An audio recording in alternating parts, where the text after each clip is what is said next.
की ममता बनर्जी सरकार को बड़ा झटका देते हुए सुप्रीम कोर्ट ने गुरुवार को कलकत्ता हाई कोर्ट के उस आदेश को बरकरार रखा जिसमें 2016 की शिक्षक और गैर शिक्षक भर्ती में हुई करीब 25,000 नियुक्तियों को रद्द कर दिया गया था। यह मामला बहुचर्चित स्कूल जॉब्स फॉर कैश घोटाले से जुड़ा है, जिसमें भर्ती प्रक्रिया में बड़े पैमाने पर हेरफेर और भ्रष्टाचार के आरोप लगे थे। मुख्य न्यायाधीश सीजेआई संजीव खन्ना और न्यायमूर्ति पीवी संजीव कुमार की पीठ ने कहा, पूरी भर्ती प्रक्रिया धांधली और फर्जीवाड़े से दूषित थी, जिससे इसकी वैधता और विश्वसनीयता खत्म हो गई। अदालत ने हाईकोर्ट के फैसले में हस्तक्षेप करने से इनकार करते हुए कहा, हमने मामले के तथ्य देखे हैं। पूरी चयन प्रक्रिया हेरफेर और धोखाधड़ी से दूषित है। कोई कारण नहीं है कि हम इसमें हस्तक्षेप करें। जो उम्मीदवार इस प्रक्रिया के तहत भर्ती हुए थे, उन्हें हटाया जाना चाहिए, क्योंकि यह नियुक्तियां धोखाधड़ी के माध्यम से हुई थी। हालांकि सुप्रीम कोर्ट ने यह स्पष्ट किया कि अब तक नियुक्त हुए उम्मीदवारों को अपने वेतन को लौटाने की जरूरत नहीं होगी। शीर्ष अदालत ने यह भी निर्देश दिया कि 3 महीने के भीतर नई प्रक्रिया पूरी की जाए। इसके साथ ही सुप्रीम कोर्ट ने कहा कि नई चयन प्रक्रिया में उन उम्मीदवारों के लिए कुछ छूट दी जा सकती है जो इस घोटाले से अछूते हैं। रीट पिटिशनर की तरफ से मैटर किया था कलकत्ता हाईकोर्ट में as well as supreme court के। जो मैटर करने के टाइम मैंने देखा है, जो 3 आर्टिकल 12 अथॉरिटी है, school service commission, West Bengal board of secondary education and state government, they gave separate data. One says the school service commission says 5,485 candidates they are illegally appointed. The West Bengal Board of Secondary Education says 5,189 candidates they are illegally appointed.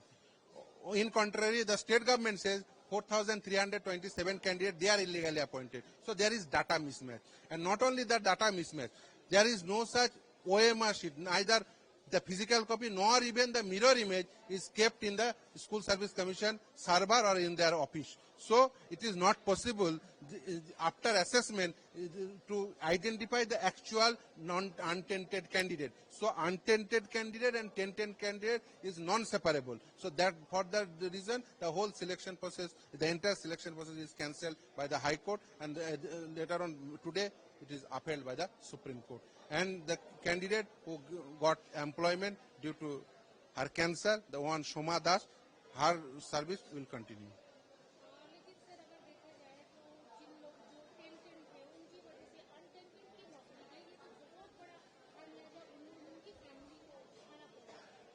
Unattended कौन है, ये कौन identify करेगा?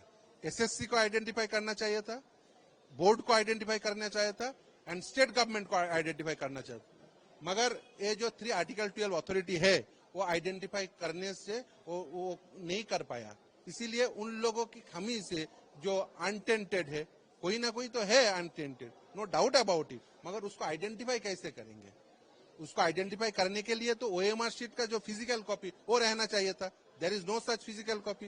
वो mirror image रहना चाहिए था। There is no such mirror image in school service commission server. So how could you identify themselves who are the untainted candidate?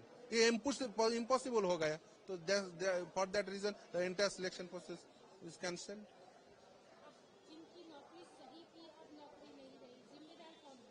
School service commission, board and government, जो जिन लोगों ने corruption किया, जिम्मेदार वो लोग हैं। करप्शन किया इसीलिए तो ये नौकरी चला गया। जो मिनिस्टर लोग अभी जेल में है, पार्थ चटर्जी जो जेल में है, एंड सीबीआई जो रिपोर्ट दाखिल किया कोर्ट के सामने, उसमें भी उसको मेंशन है, पार्थ चटर्जी ने करप्शन किया था और बहुत सारे लोगों ने करप्शन किया था। This is an all together an institutional corruption.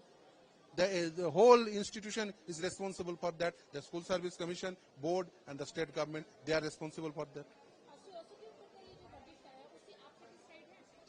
देखिए, ये satisfaction non satisfaction के बात नहीं है।